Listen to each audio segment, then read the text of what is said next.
To set keyboard language switch method, ask language key and spacebar swipe in Samsung Galaxy S21, S21 Plus or S21 Ultra. Open settings, swipe the notification panel, and then tap settings icon.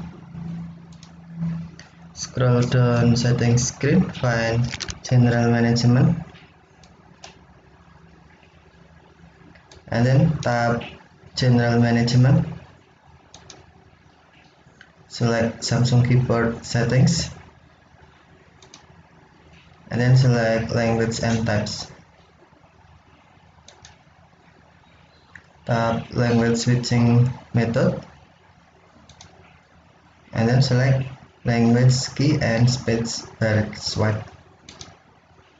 Now when you want to change keyboard, you can tap language key, example, or swipe spacebar.